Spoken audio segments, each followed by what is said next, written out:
안녕하세요. 법무법인 성지 파트너스입니다. 대한민국 국민이라면 누구나 예외 없이 성매매 시의 처벌을 받습니다. 특히 성매매 시 미성년자가 연루돼 있다면 형사처벌뿐 아니라 사회적으로도 비난을 받게 됩니다. 이에 피해자 신분을 피하기 위하여 섣불리 합의하는 분들이 많습니다. 이는 올바른 형사 대처법이라고 볼 수 없습니다. 그 이유는 첫 번째로 형사 절차를 밟기 전 피해자와의 합의는 추후 발생할 수 있는 법적 절차의 대항력이 있어야 합니다. 하지만 미성년자의 성을 매수한 혐의는 피해자가 처벌을 원하지 않아도 검찰이 공소를 제기할 수 있다는 위험 요소가 있습니다. 이에 고소 전 합의는 변호인과 함께 진행하여야 법적 효력을 발휘할 수 있을 것입니다. 두 번째로 성매매 협박을 받았을 때 형사처벌 외 프라이버시도 지켜지도록 합의가 이루어져야 하는데요. 많은 분들이 당황하고 두려움에 빠져 돈만 주면 사안이 해결될 것이라고 믿습니다. 그러나 법무법인 성지 파트너스에서 조력한 사건 중 성매매 협박은 1차로 해결되지 않는 경우가 상당히 많았습니다. 2차, 3차로 큰 금액을 요구받을 수 있습니다. 세 번째로 피해자와의 합의는 혐의를 인정하는 증거가 됩니다. 실제로 성행위, 유사성행위를 하지 않은 상태에서도 순간적인 판단 오류로 합의하는 분들이 있습니다. 미수에 이르렀을 때는 무거운 처벌로 이어지지 않도록 변호인의 조언을 따르는 것을 권합니다. 다만 미성년자에게 성매매를 권유하는 행위는 확실히 처벌로 이어질 수 있는 사안이라는 점을 알아두시기 바랍니다. 강제적인 금전 요구 받았을 때 형사대처법. 다음으로 협박사건의 형사대처법을 말씀드리겠습니다. 형법에 따르면 협박은 공포심을 일으킬 수 있을 정도로 구체적인 해악을 고지하는 행위로 3년 이하의 징역, 500만 원 이하의 벌금 등에 처할 수 있습니다. 그렇기 때문에 고소 협박은 피해자가 아무리 정당한 권리를 행사한 것이라고 하더라도 권리를 남용하는 경우에 해당할 수 있어 협박죄가 성립될 수 있습니다. 다만 단순히 고소하겠다고 상대방에게 고지하는 경우는 협박죄에 해당한다고 볼 수 없습니다.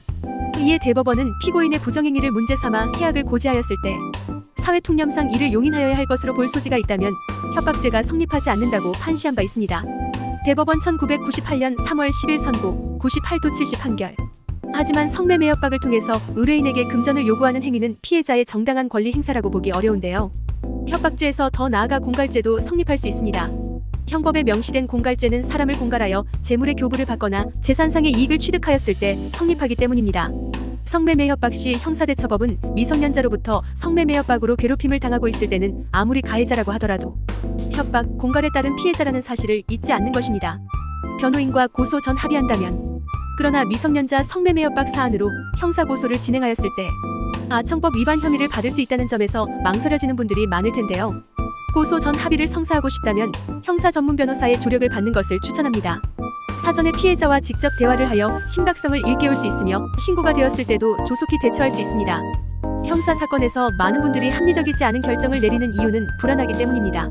든든한 법률 전문가는 가장 최선의 해결책을 강구할 것이라는 점을 강력히 말씀드리고 싶습니다. 다음으로 법무법인 성지 파트너스에서 해결한 성매매 협박 사례를 말씀드리겠습니다. 다수의 남학생들로부터 고소 협박을 받은 의뢰인. 의뢰인은 데이팅 어플을 통하여 성인 행세를 한 미성년자와 성매매를 하였습니다.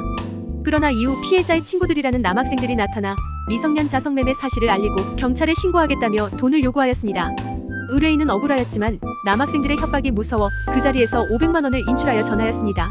그러나 당시 남학생들은 의뢰인의 신상을 알아냈고 현금을 요구하는 방식으로 협박을 또 하였습니다. 이에 의뢰인은 저희 법인을 방문하였습니다. 우선적으로 담당 변호인은 의뢰인의 프라이버시를 보호하기 위하여 노력하였습니다. 조용하고 신속히 남학생들을 형사 고소하였습니다. 당시 남학생들은 야구방망이를 휴대하여 의뢰인을 협박한 바 있었는데요. 이에 담당 변호인은 특수공갈죄를 특정하여 고소장을 제출하였습니다. 특수공갈죄는 1년 이상 15년 이하의 징역형이므로 형량이 매우 무겁다고 판단되는데요. 이후 남학생들과 합의에 이르렀고 의뢰인의 프라이버시를 지킬 수 있었습니다. 의뢰인은 성매매 혐의를 피해갈 수 없었으나 피해자가 성인 행세를 하였다는 점, 의뢰인이 초범이라는 점 등이 정상 참작되도록 변호인이 조력하였습니다. 그 결과 의뢰인은 기소유예로 불기소 처분을 받았습니다. 미성년자의 협박 때문에 한 성인 남성이 죽음에 이르게 된 사례들도 있는데요. 문제란 당신이 해결책을 찾지 않는 경우에만 문제가 되는 것이라는 명언이 있습니다. 해결책을 찾는다면 그것은 더 이상 의뢰인을 괴롭히는 문제가 되지 않을 것입니다. 형사 전문 변호사에게 자문을 구하시기를 바랍니다. 이상 법무법인 성지 파트너스였습니다. 감사합니다.